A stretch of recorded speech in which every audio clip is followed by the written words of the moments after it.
Assalamu alaikum wa rahmatullahi wa barakatuh.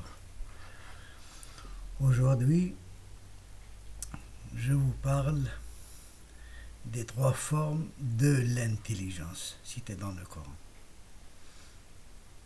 Remarquez bien, j'ai pas dit les trois formes d'intelligence.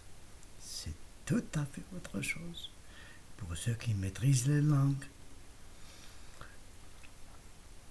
En guise d'introduction, j'ai repris la définition de l'intelligence.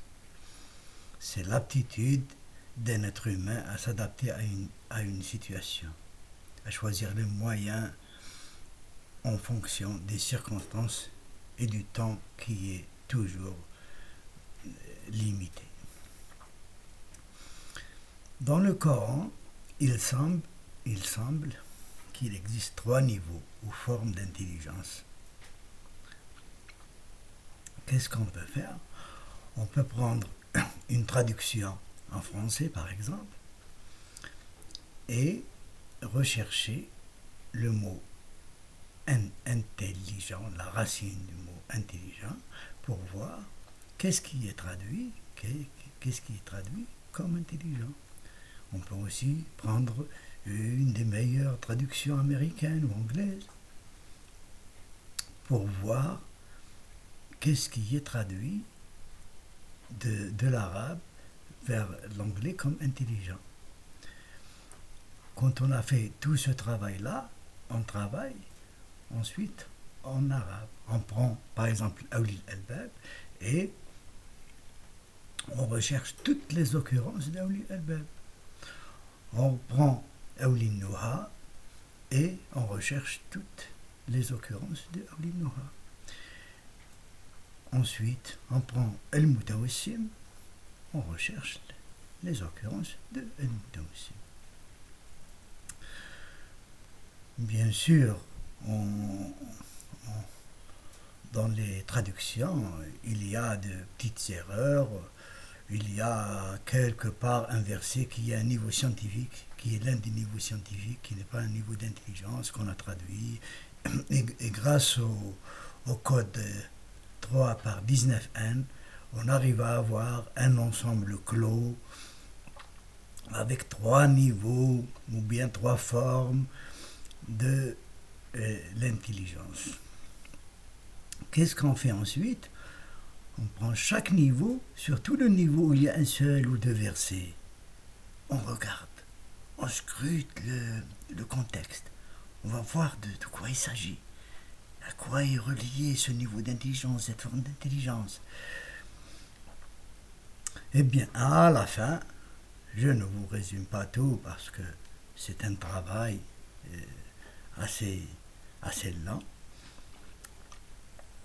Qu'est-ce qui m'a aidé? C'est la langue anglaise.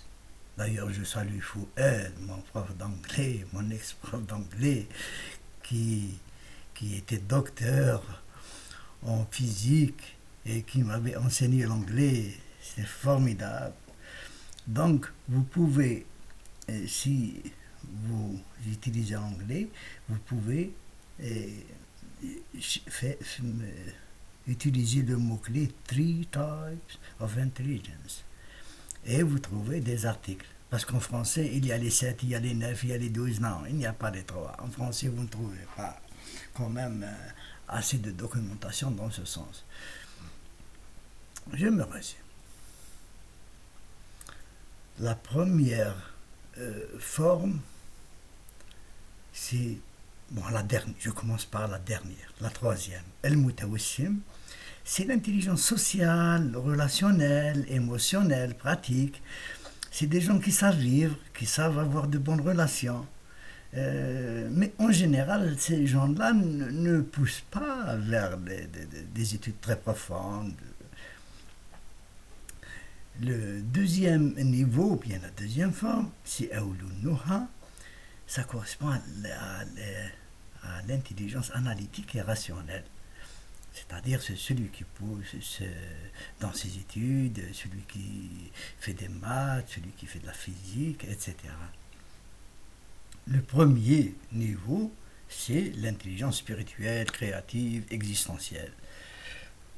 Voilà donc ces trois niveaux-là qui existent. J'ai mis un nom, Robert Steinberg, 1988, la théorie triachique de l'intelligence décrit trois aspects.